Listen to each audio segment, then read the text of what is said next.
You're listening to the Options Insider Radio Network. For more quality options programs, visit www.theoptionsinsider.com or search for Options Insider Radio Network in your podcast provider of choice. Listeners can also access all of our programming through our mobile app, available in iTunes and on Google Play.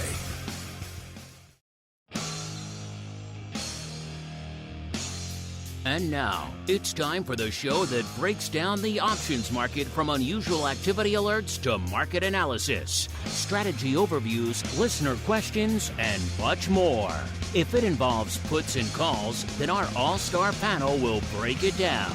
It's time to hit the Option Block with your host, Mark Longo from the Options Insider Media Group, and co-hosts, Uncle Mike Tosaw from St. Charles Wealth Management, along with Mark the Greasy Meatball Sebastian and Andrew the Rock Lobster Giovinazzi from OptionPit.com.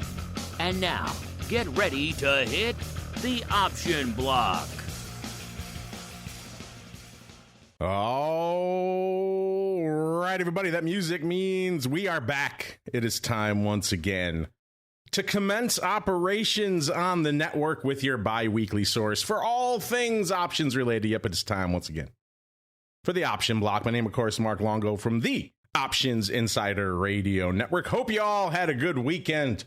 Hope you all took in a couple of screenings, at least, of Masters of the Universe. I have now seen it twice. I have the popcorn bucket to prove it. I do know the meatball saw it. He was texting me quite aggressively during the weekend, very excitedly, with his 12 out of 10 review score for. I think we are going to have a spoiler cast review of it on the network here, probably this week. It'll be myself and the meatball. We'll see if Uncle Mike gets around to seeing it.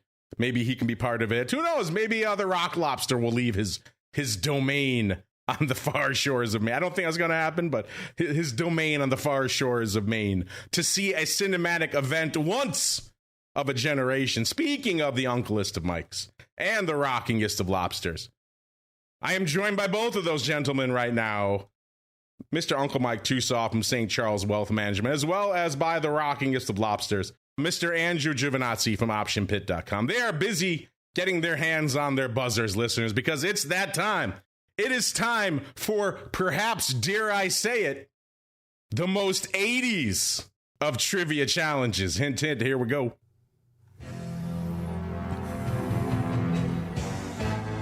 You knew I had to go there. You knew I had to go there. A cinematic event of a generation. There's no damn way I'm not doing a He-Man question today, gentlemen. So strap in. I was told last week that I was conspiring on behalf of the Rock Lobster by giving him multiple attempts, even though he did say the right answer for it. He just kind of said it in the wrong way, but he did say it. So you know what? We're going the other way. We're going Motu this week. Probably in Uncle Mike's wheelhouse. Our chat gets it. Before we even started the show, they knew what I was doing. They said, we got to do a Motu question today just to upset the Rock Lobster. So yes, the chat gets it. I love these people. These are good people. All right, so now there's a lot of low-hanging fruit Motu questions I could ask. I'm going to try to make it a little bit harder than that. Uncle Mike says he hasn't seen the movie yet, so maybe he's not that refreshed on this one. So we'll see. We'll see who gets it. All right, here we go. Hands on your buzzers, gentlemen. What is the name of He-Man's father? Ooh. I can see the Rock Lobster. He's just, come on. Guess a name, Rock Lobster. Bob, Tim, Joe. Even though it's a space fantasy, so bear that in mind. Buzz. Okay, good. Rockman. There are some rock dudes in there, but no, not his dad. I figured Uncle Mike, this might throw you for a little bit, especially if you hadn't seen the movie, because this character is prominent in the movie. I know it's Prince Adam is He-Man, is who He-Man is. Of course. I know his dad, but King Randor. Oh, yes!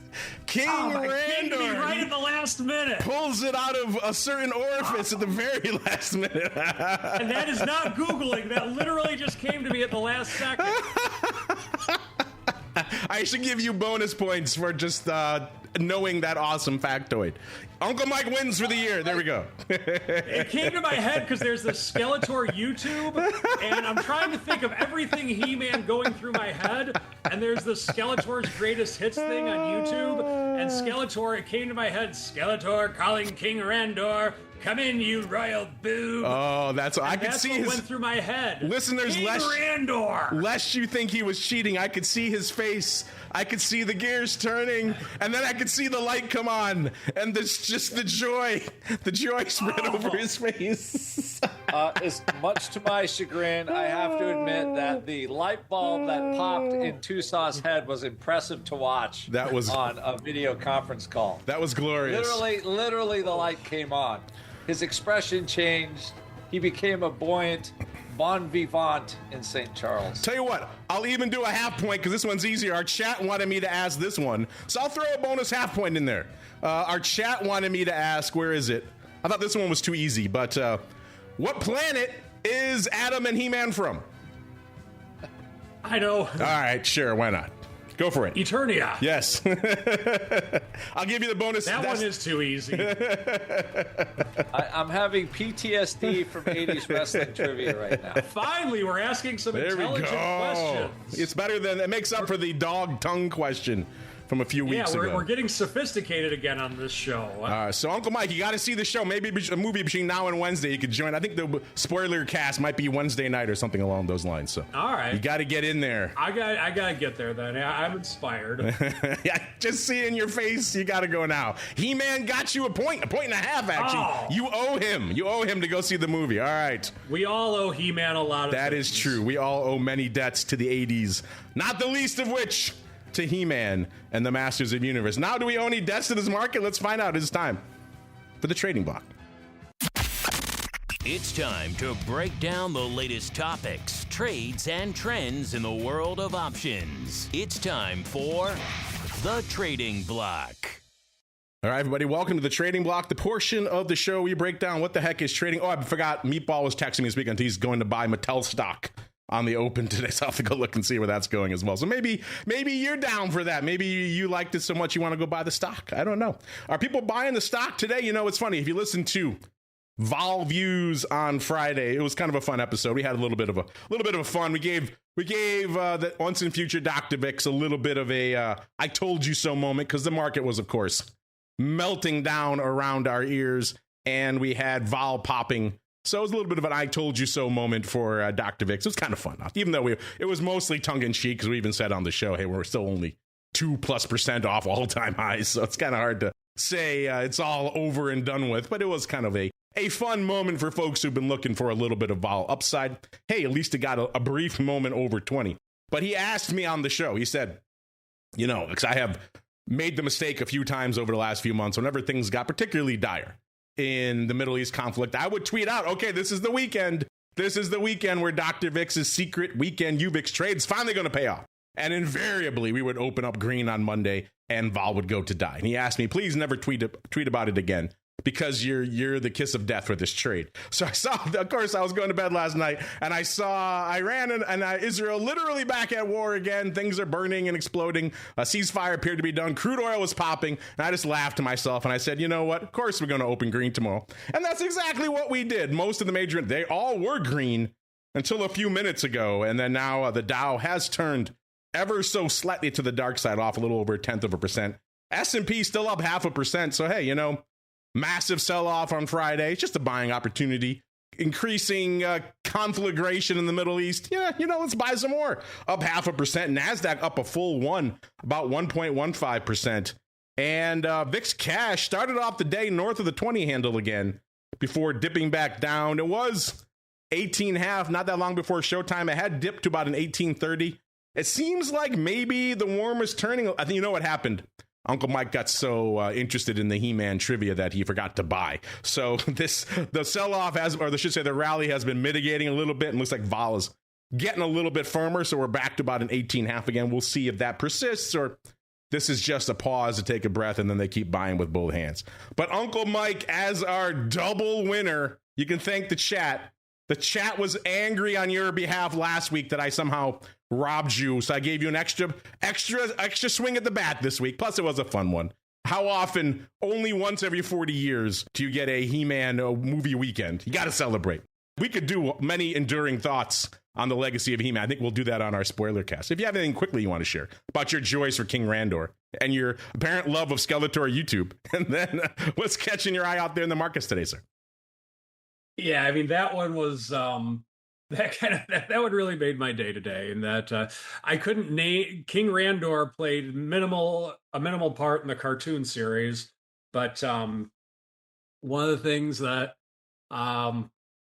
just YouTubing Skeletor one day, I remember thinking, we don't have any more good evil villains in cartoons these days for my kids growing up, and it's really sad. We need more evil villains, I think. We all need good evil villains, yes. We do, and Skeletor was the best, so for some reason that just popped into my head when all of Skeletor's greatest insults. It's a great YouTube 2-minute short if you ever want to watch it. Skeletor's greatest insults. I think I may have seen it, but I'll have to go watch it again after the show. By the way, really quickly on the subject of Skeletor, that was my greatest concern going into this movie. Skeletor, obviously an iconic cartoon role. Jared Leto, of all people, playing him. Can I just say, coming away from that now, he might now be the iconic Skeletor, is all I'm saying. He actually crushes Skeletor. Oh my god. Crushes it. Voice a little bit different, but still good. If you can get past the voice a little bit, I'm just saying Jared Leto born to play Skeletor is all I'm saying. Wow. That's yeah, I'm getting very excited about this now.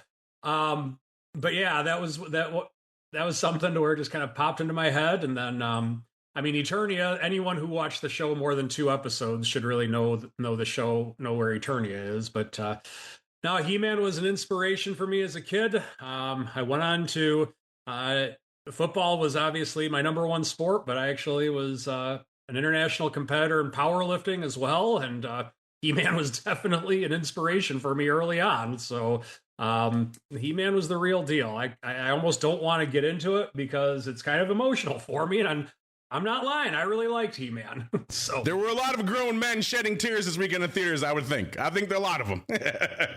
I can't wait. Yeah. So I'm kind of glad I didn't see it early on, because now I have something to look forward to. You're probably jealous of me because you don't get to experience it for the first time. I am quite jealous of you, sir. I wish I could go back and do it all again. Yes. But anyway, in terms of the markets, Skeletor was shorting hard on Friday, that's for sure. He was being an evil villain and doing his thing. But markets were down, I believe. S&P was down 2.6%, if I'm not mistaken, on Friday. NASDAQ was down over 4%. And I just kind of going through this, I was at a client meeting on Friday morning, hence the reason for my mobile office appearance on Thursday afternoon. But I was at a client meeting Friday morning, and so just driving home from the client meeting, of course, I'm listening to all the financial media talk about the markets are down because we're going to raise interest rates. And even though it was a good jobs report, now they think they're going to raise interest rates. They'll have no reason to lower interest rates. Bad news was good. But most of the time when we have markets like that on Friday, and the reasoning really doesn't make that much sense, I think we just need to go back to the basics, and that's of Longo's old floor trading mentors, just more sellers than buyers. And to add to that, if you look at it just with the ultimate tear that this market has been on, I mean, we were on March 30th, between March 30th and roughly just a little bit over 2 months, we've gone from 6,300 to 7,600. We've had quite the move in the S&P 500. And one thing that history has taught me of being a student of the market for 20 years now is that when you have big runs like that, you're going to get a big pullback. I don't care if it is good news, bad news, or whatever. Big runs begot big pullbacks. And that's just what it really is. The other thing about Friday that really intrigued me was the fact that stocks were down, stocks sold off, bonds sold off, precious metals sold off. There was a lot of sell-offs everywhere, and the money has to be going somewhere. It has to appear somewhere. Not everybody was putting all of their money into VIX calls or VIX futures. And on top of that, the VIX didn't even hit 30 or anything crazy like that. So, in my opinion, all Friday was just a down day. It was a bit down more than usual. And that's part of being a market participant.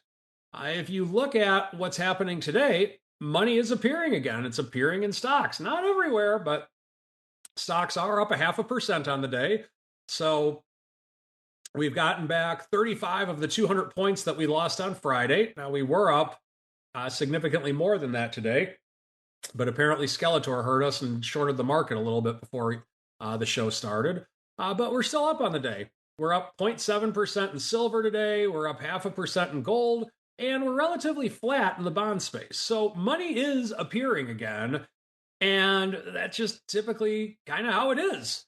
So with where we're going with this, and then the other thing to mention today, I neglected to mention, we have small caps. The Russell's up almost a full percent on the day.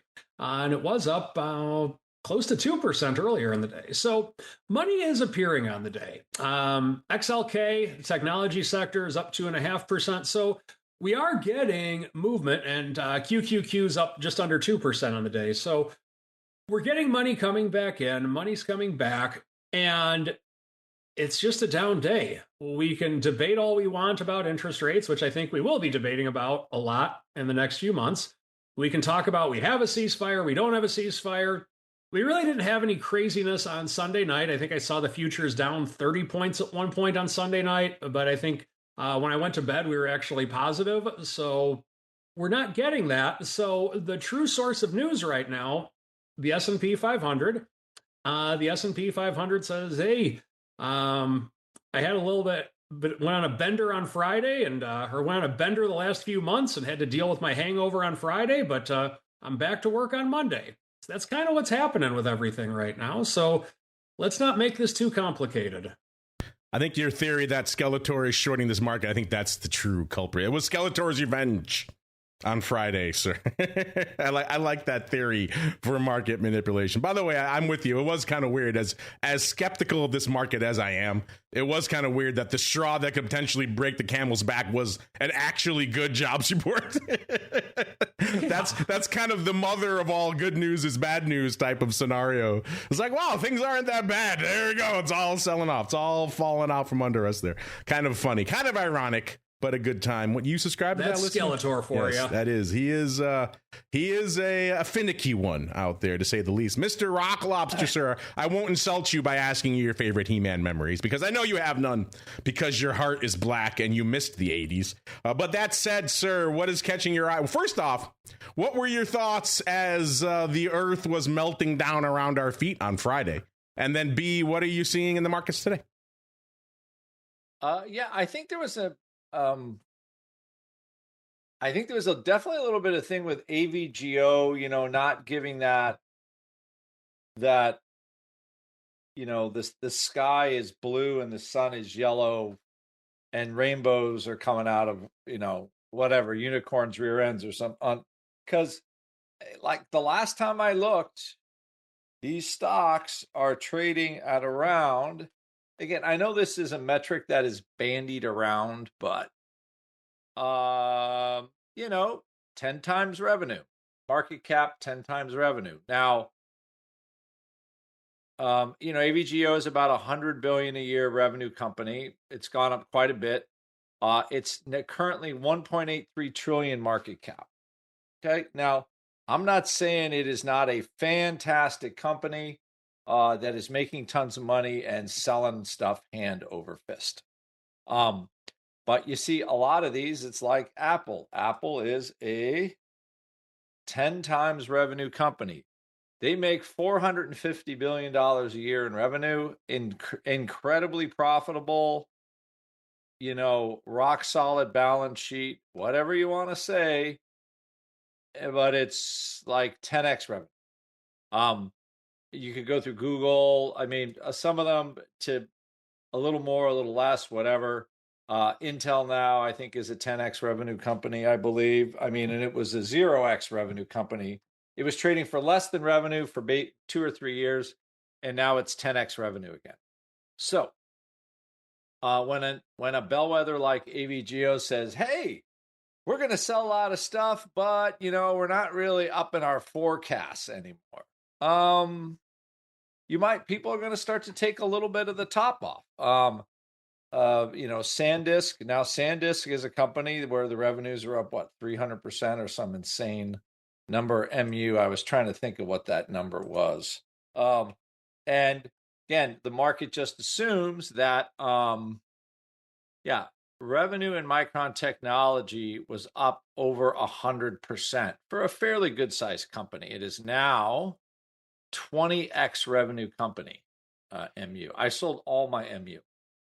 Last week, going up until the runoff, almost all my chips except for Qualcomm, I think, is the last one I have left.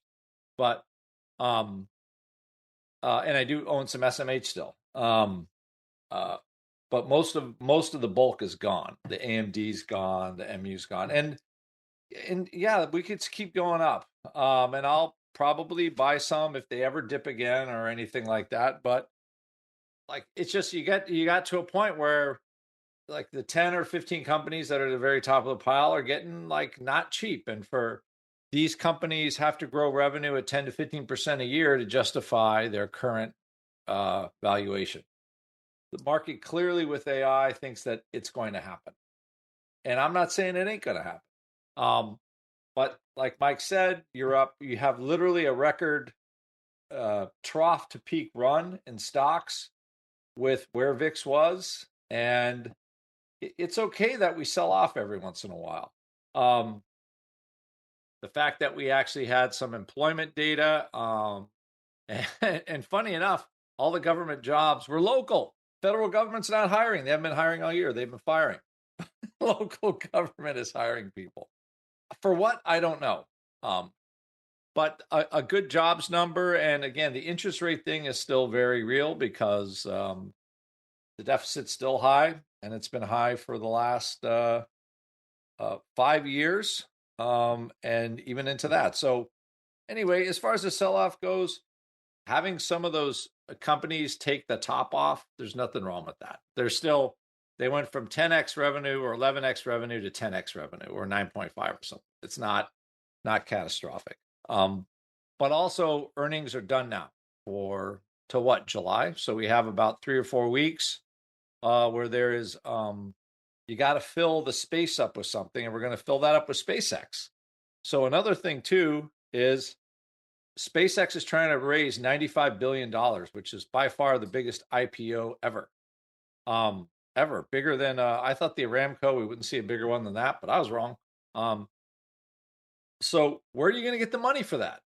You're going to sell Bitcoin. You're going to sell your SanDisk that's up 1,000% in a year or something like that. You're going to sell your MU. You're going to sell all that stuff to buy the next new hot thing, which is going to be SpaceX. So, again, I think it's reasonable. I don't see the market doing a whole lot this week until those inflation numbers come out, which are probably going to be hot, mostly, based on oil and based on just Congress keeps spending a lot of money. So inflation keeps going up. And there you have it. But I don't, unless some new bad news comes out, I don't even think the market cares about Iran anymore. At some point, we're going to care about oil prices if they keep going up. But as of right now, no. No, they haven't cared in quite a while, sir. I think that's fairly obvious. I do think the other side of the coin that maybe hurt markets a little bit on Friday, too, is something else Dr. Vix brought up, which you mentioned, the massive spending. These companies have to actually start selling stock again. We're going the other way. That is kind of wild. When names like Alphabet and Meta are talking about selling more shares, I think that did spook some people, because that is kind of, this market has rallied. One of the pillars has been stock buybacks. Look at Apple. Apple's the poster child for that. They sold off to 170, 175, said, here we are, firm's on the bid, let's go. And the stock just never looked back. If we're doing the other way now, if the firm's on the offer, that's a little bit of a different story. Speaking of stories, listeners, what is the story out there in the market today? Well, the answer is it's a banger, at least in terms of index flow. Wait till we get to the NASDAQ. We haven't seen the NASDAQ get out of bed this early in a while. For a while, I've been saying now, man, The NASDAQ seems to be kind of asleep at the wheel in terms of volume. Well, not today. A bit of a tease. VIX right now also looking like it got out of bed pretty ornery today. 615,000 contracts on the tape. That's kind of what you might have expected when we were up about 1 million contracts a day, but we ain't there no more, listeners. 788 is the ADV, which in and of itself is fairly high given where we are on the calendar. Early to mid-June, not really a hot time for the vol market. So 788 is nothing to sneeze at. If you're wondering what is the hot option out here in VIX land, it's once again, this is our old pal, the SEP22 puts. These have been trading pretty actively. We were talking about these on Vol Views last week. I think both myself and Dr. Vix kind of thought they were an interesting scoop last week, around a little north of $3, I think $3.15. They're going up today for $3.61. They certainly looked a heck of a lot better than the Nove puts that I think they were selling for not that much more than that around a day or two earlier last week. So yeah, interesting stuff. The 22 put strike, for whatever reason, has been hot. In fact, number 2 today, 46,000 of the AUG 22 puts. So it is possible there is OI on both strikes. It is possible we have a bit of a roll. By the way, if it is a roll, it was only for 11 cents. That seems kind of cheap, but maybe they did them at wildly divergent times. Either way, interesting stuff out there. SEP and AUG 22 puts dominating the tape today with about 100,000 contracts. Collectively, between the two, out to SPY we go, 8.5 million contracts. So SPY saying, look out, get out of my way today. The ADV, 10.7 million. If Uncle Mike keeps up his buying, we could be there by the end of the show. The S, 3.15 million. The ADV, a little bit north of 5 out there as well. Small caps, we were just talking about, Uncle Mike was just talking about how rock'em sock'em they are today, up about 1% right now in IWM. 1.3 million contracts on the tape in IWM. That ADV has started to creep north again as well, up to almost 1.8 million. They'll probably hit that one today.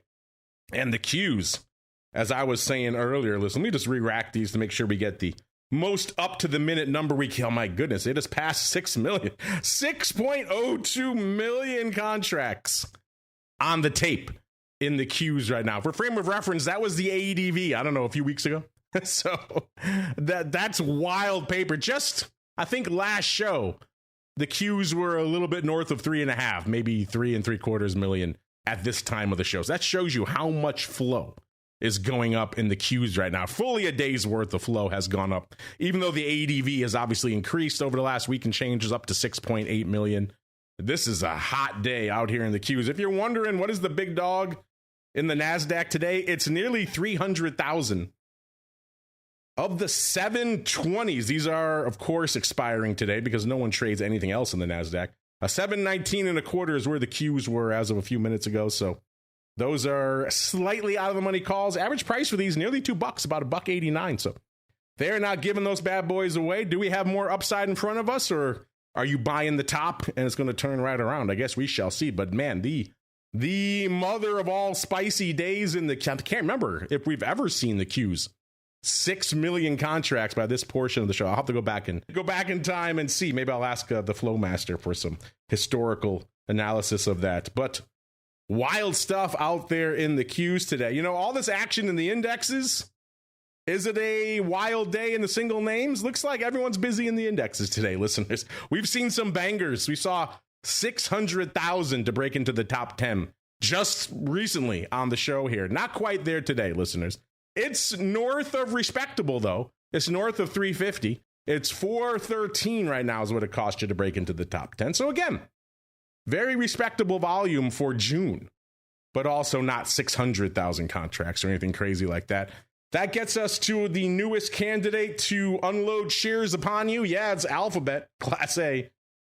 A little bit shy of 365 right now, off about $3.60 or about 1%. Good for number 10, 413 on the tape. Number 9, the artist formerly known as Facebook can't seem to hold that par strike. It continues to sell off today, off about 6.25, trading 586, 87. You know, the narratives on Meta, you could get dizzy. You get whipsawed back and forth with all the narratives. They're overspending on AI. Oh, the layoffs. Oh, they're actually increasing productivity. Oh, wait, they have to sell shares. There's a lot of, they vacillate around that par strike. It's hard to keep track of it, listeners. By the way, number 9, Meta, 419 on the tape. Listeners, number 8. In fact, we got a huge M tech strip. Strap in. We'll say tech and related assets for a number 8 because it's the monster, aka strategy.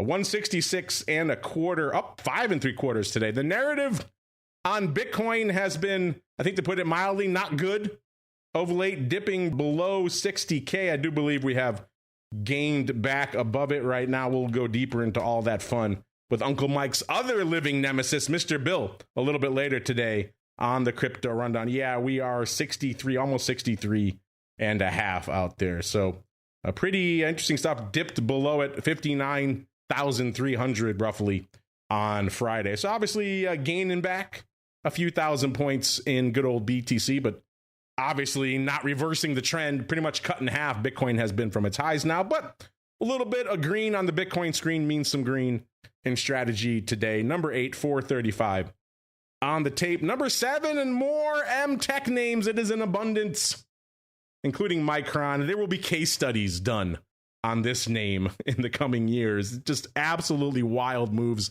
A day can't go by without this thing swinging 100 plus handles intraday. Today it's gaining back about 85 of them, or about 9.8%, trading 949 exactly right now. So just absolutely wild stuff. Number 7, Micron, 467 on the tape. Number 6, if that's not enough M tech for you, it's Mr. Softy, 408.93, off 7 3/4 or nearly 2% today. Good for number 6, 471 on the tape. So again, kind of a mixed bag on the tech front. In fact, a lot of these names we're looking at today are red. Amazon, 245 and a quarter coming in at number 5, 472,000 contracts on the tape. They are off, but only off about 3/4 of a dollar, but still retreating off their highs. They hit 249.42 intraday, so they are off about $4 from that high right now. So interesting stuff out there. For number 5, Amazon, is the worm turning? Are Uncle Mike's arms tired from buying? Let's find out. Let's switch away from M tech names and go out to another name that probably will have case studies written about it in years to come. This is Intel, my old stomping grounds.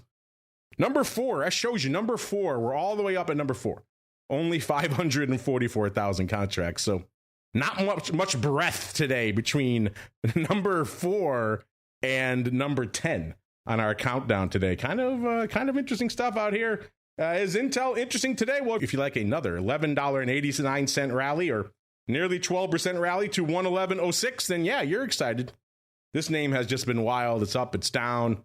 Dogs and cats living together. Coming in at number 4 today. 544 on the tape. Number 3, all eyes are glued to Apple today. It is Worldwide Developer Conference Day. They're popping. Usually they're a buy the rumor, sell the fact kind of name. Today they're apparently buying the fact. I don't know. Interesting stuff out here. 312 and 3/4, up about 5 1/4 and nearly 2%. There's been a lot of narrative. Apple was getting shellacked early on in this AI run because they weren't playing ball. Now they're getting rewarded for not playing ball, saying, hey, they sat on the fence. They saved hundreds of billions of dollars, and they could probably just piggyback on whatever Alphabet's doing. Let them sell stock. You buy back your stock, and you just piggyback off Gemini, and you just sell hardware. So that's not the worst business model I've heard in this AI madness. Number 3, 880. What a jump from number 4 to number 3. Little over 500,000 to 880 for number 3. But nothing can unseat our dynamic duo of Tesla and Nvidia at the top. Tesla number 2. Rallying back nearly 18 handles or 4.5%. 408.91 is where they're hanging out right now. Good for 2.33 million contracts. That means the big dog still reigning supreme. It is Nvidia. 208.5, up $3.5 today, or about 1 3/4%. Good for 2.5 million contracts. They sold it off to 206 and about a 206 even actually, right around in the early sell-off, and they popped it up to 210.5, and now they're kind of hanging out in the middle. Where will we go in the second half of the session? We shall find out. If you're into some earnings action, there is still some stuff on the docket. Are you excited about Cracker Barrel?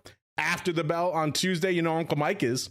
That's popping off on Tuesday. A name that kicked off a whole bunch of hand-wringing the last time they announced it was Oracle. Can they do it again? We shall find out. We got Adobe after the bell on Thursday. By the way, Oracle after the bell on Wednesday. So still some hot names to pop off this week. We'll keep an eye on all of them. Right now, our season is hanging out hot off the presses. Well, really quickly, let's look at Oracle really quickly before we go. 610 is when they're popping off. They are trading $213.68. At least they were as of the time of this report. They were pricing in $25.43. In the past, they've moved $25.23. It's almost like the market makers are just like, I don't know. This thing's kind of wild. Let's just price in what we did last time and roll the bones. And that's pretty much exactly what they're doing. Given how unpredictable this name is not the worst strategy. I guess you could price in a little bit more and build yourself in a little bit more fudge factor, but then you risk getting run over. So I don't know, almost exactly the same price as last time. So I guess if you want another swing at the bat, Oracle's waiting for you this week. All of our reports are waiting for you, theoptionsinsider.com. Click on the options news and articles tab if you want a little bit of a bite at that apple. Right now, we are hanging out 125%. That is a banger for a season. We'll see if we can. That's a lot. Can we maintain that? Our long-term average right now is somewhere between 102 and 105%. So can we maintain that lofty percentage? We shall see. But now it is time for us to see what's on the docket in the odd block. It's time to break down the most interesting, unusual, and downright questionable options activity that's been identified by theoptionsinsider.com. It's time for the Odd Block.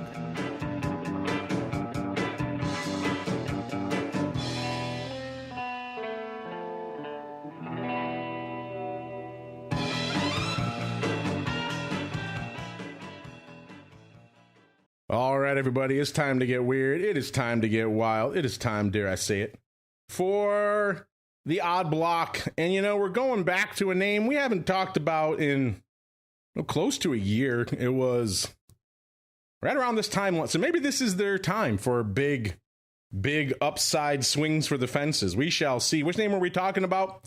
This is Equinox Gold, ticker symbol EQX, trading $10.90 right now.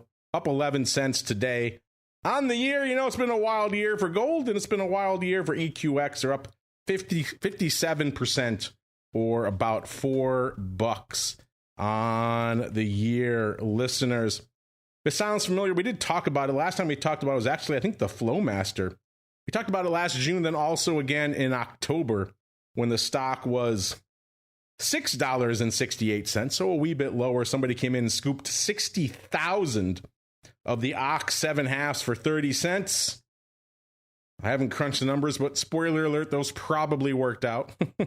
I mentioned that, listeners, because it's summertime and somebody seems like they're going big on EQX again. Somebody came in this morning with the stock right around here, a penny below $11. And they said, June 12/2, how are they? They got a nickel at 15 cents. They said, you know what, good sir, I shall trade $29,995 for the low price of 12 cents. They even got some price improvements, so good for them. They didn't pay 15 cents. That's still not nothing. That's still a 70 vol, listeners, for a gold name. Gold has been, I think to put it mildly, challenged over the duration of this conflict. But an interesting time to be loading up on some upside in gold. Let's see, where do we top out? The high for the year for EQX was nearly $19. So if they do retrace, and that was on March 3rd. So if they do retrace that, if this conflict flares up again, then quite possibly this could be an interesting play. Obviously, we have rates on the horizon as well. So that's factoring in. But this is not giving much time to work. Mr. Rock Lobster, what are your thoughts going out about a month in EQX and gobbling up all the upsides, sir? Well, yeah, our usual rule is when you're losing day one, it's never good. So when you buy 29,000 of them and you're already down a couple pennies, it gives you a little. Are they offered at a dime in his face now?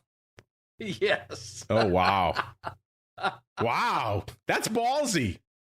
Yeah, that's a market maker kind of sticking the thumb in a big customer. I don't know if I would do that, or it's someone who missed it. They missed it and said, hey, I'll give you some at a dime. But customers tend not to respond favorably to that. They do not.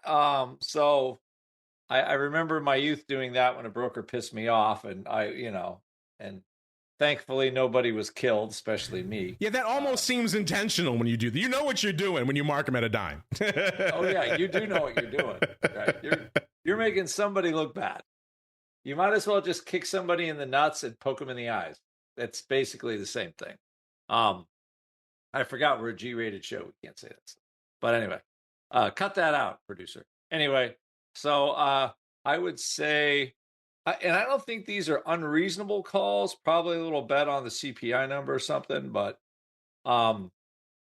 again, the in your face at a dime makes them less palatable, obviously.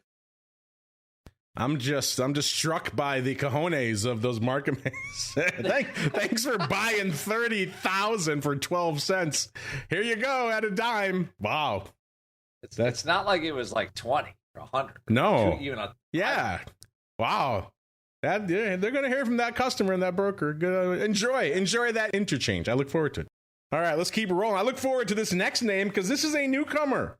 I like when newcomers come on the scene here, listeners, because maybe they bring some hot new flow, some hot new information for us. What do we got here? We got American Battery Technology Co., ticker symbol ABAT. Are you up at bat in the battery market, listener? I guess let's find out. $3.95. Yeah, they're at bat today. They're hitting a home run, up 27% or 84 cents. So apparently folks liking their battery tech. They had earnings. Looks like they just had earnings, and they had a Q3 beat on strong recycling momentum. Oh, they are a battery recycling startup. They founded in 2011, so they've been around for a little bit. Let's see. A year ago, they were $1.50, so you could have bought all the ABAT you wanted for $1.45.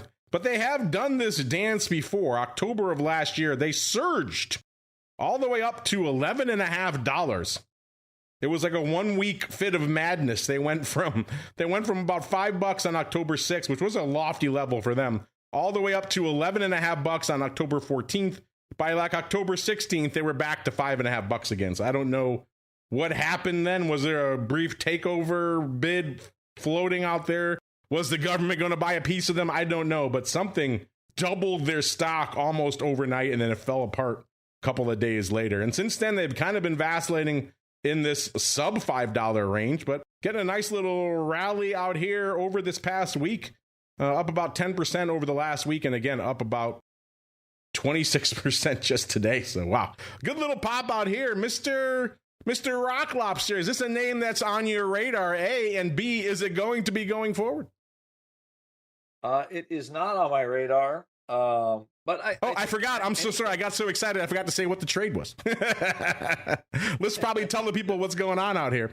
With the stock this morning at right around $4, 403. Somebody came in and said, AUG 7s, how are they? They got 15 at 25. I said, I will buy 6,728 for 25 cents. They got so excited. They came back and said, how are they now? They got 25 cents at 30. So they were obviously bid out. They said, you know what? I'll pay 30 cents for 2,762 more. They've done a total of about 12,000 today, Mr. Rock Lobster. So they are feeling their oats. There you go. I've laid it out. What say you, sir? I think that, battery, anytime somebody mentions battery, look at Ford. They took their EV business that was losing money, and now they're going to make batteries for data centers. Don't get me started on Ford, sir. Lot to say on that. So, I mean, this company, hey, they're recycling batteries. They're doing battery. So I think any newsprint here, because, for some reason the U.S. can't greenlight a nuclear energy plant. The Chinese can build like one a month, but we can't even get one going in the last 20 years. So anything batteries, power definitely has the news story behind it. So I don't think these are unreasonable, especially with a stock like this. You get if their tech works or something like that, you get a big pop in it. So not an unreasonable one. And unlike the poor gold call buyers in EQX, these calls are actually bid out. So it was a little better. There isn't the in your face that the other trade had. So Not unreasonable, these ones. You know who's always unreasonable, though? It's Uncle Mike. Let's find out what he's mad about this week. It is time for the strategy block. It's time to dispense options, wit, wisdom, and education. It's time for the strategy block. All right, Uncle Mike, the floor is yours. You got about 10 minutes to rail on about Skeletor. Go. You don't want me to do that. Anyway, I did want to talk a little bit today about SpaceX. That's kind of a big thing that's coming out. People have heard about it. That's kind of the hot talk in the market right now. And how can you play this? Well, the IPO, I believe, is on Friday of this week, if I'm not mistaken.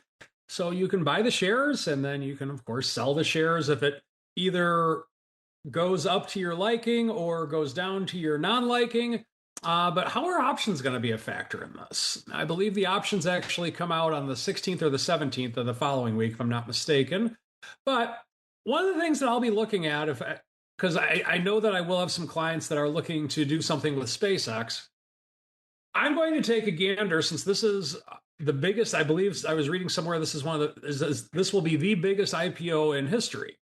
And whether that comes to be true or not, we'll see. But either way, there's no doubt in my mind that it's going to be very big. And so with SpaceX, I'm willing to bet that there's going to be some movement in SpaceX over the course of the first week or two of it being open. In other words, I think it might go up a few percentage points. I think it might go down a few percentage points, possibly more. I think it's going to be a fairly volatile opening of it. I don't see this trading similar to like an SHY, the 1 to 3 year treasuries. I don't think it's going to have that type of movement. With that being said, let's take a step back and just look at the beauty of options. The beauty of options is that you can set your own parameters for the risk with which you're comfortable to take. If you want to own SpaceX and take a shot at it, but you don't want to have the risk, of course, you can do a married put. If you don't have the money to buy SpaceX, you just want to throw a smaller amount of money at it, and you still want to take a shot, of course, you can buy a call option. If you want to be in SpaceX and you're concerned that it's going to go down, but good gosh, those puts are way too gosh darn expensive, which I think they will be personally, perhaps you can do a collar on it. Now, of course, you'll have to give up your upside on SpaceX by selling the covered call on it, but you could do something like that. Let's say that you think that SpaceX could go down a little bit, but if it did go down an amount that you're fine owning it at a lower level, well, maybe you can buy a put spread against it. My point is this, is that stock traders are a bunch of sissies, in my opinion. People who just trade stocks, they're a bunch of sissies. The market can go up, the market can go down, and that's all that they do. But in the option space, what we can do is we have the ability to customize your risk.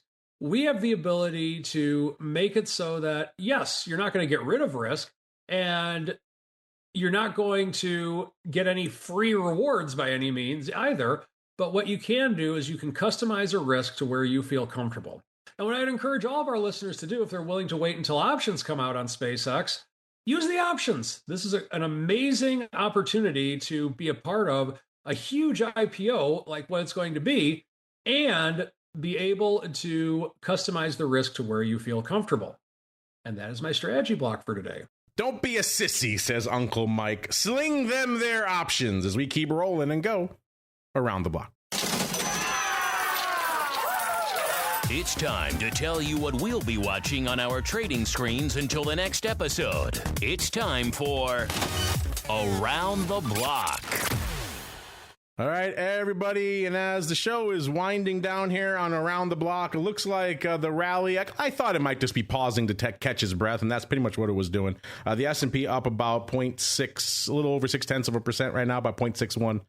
The Dow still red, off about 0.07%. The NASDAQ up a little more, up about 1.33%. VIX cash, though, getting a little bit firmer, up to almost 18.75, and now dipping back to about 1860 as we're wrapping up the show. So interesting stuff. Who knows where the second half of this session will take us. Mr. Rock Lobster, sir, what are you keeping an eye on for the rest of the week? Well, we have some inflation numbers coming. The market hasn't cared about them because everybody just knows everything's expensive because the price of oil goes up. I always wish with the inflation numbers now they have something tied to government spending. So like an estimate. So the government spends so much money on who knows what. We have to borrow all the money.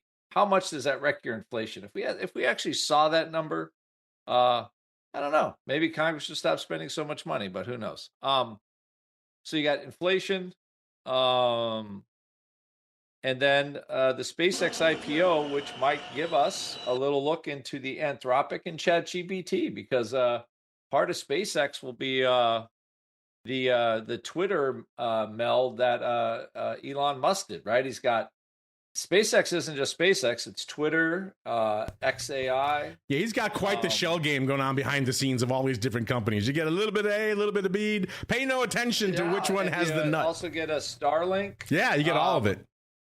So I don't think you get the boring company. That's another one, right? It's a good way. If Twitter can't make money, you just lump it in with AI, right? Then you have to buy it.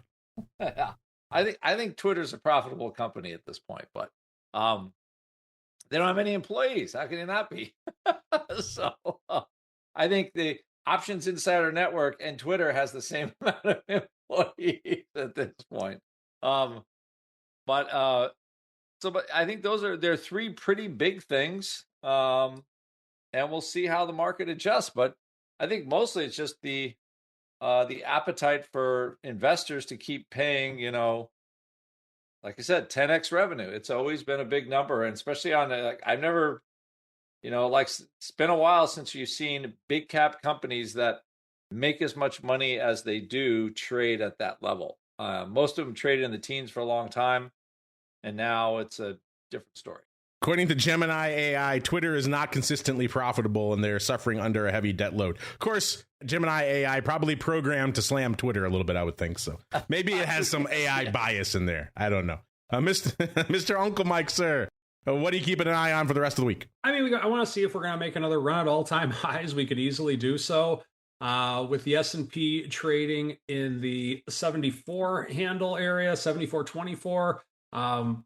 We're still not that far off from all-time highs. We're 200 points away, or less than 200 points away. So less than 3% away from, or about 3% away from all-time highs again that were hit last Tuesday. So continuing to watch that and watching the news, and then see if this market takes off like a rocket ship later this week. Boom. How long you been sitting on that nugget, sir? That chestnut? I literally just thought of it. I was kind of proud of that. Dude, today's his day. Today's your day for last minute recall. Is all I'm going to say. I'm just abdicating the whole day to Tosaw. He should go play the lottery after this. You got a He-Man a question. Like I don't even know what to do. Tosaw's like he's walking on daisies right now. If people want to join you in your abdication, Mr. Rock Lobster, where should they go? What should they do? Yeah, optionpit.com. I'm doing a special for my weekly profit cycles on Thursday. Trading into the SpaceX thing. So tune in. It will be, I believe it will be free to all that want to join. Thursday at 11 o'clock. There you go. Check him out over there, listeners, in the land of the pit. And Mr. Uncle Mike, if folks want to learn how to use these options things to maybe get at some SpaceX, where should they go? What should they do? Go to stcharleswealth.com, book an appointment with me. Always enjoy talking to our listeners. If you're looking for a financial advisor that enjoys options, reach out to me and continue to watch YouTube and LinkedIn. There is a lot of content that's going to be coming in the next few weeks.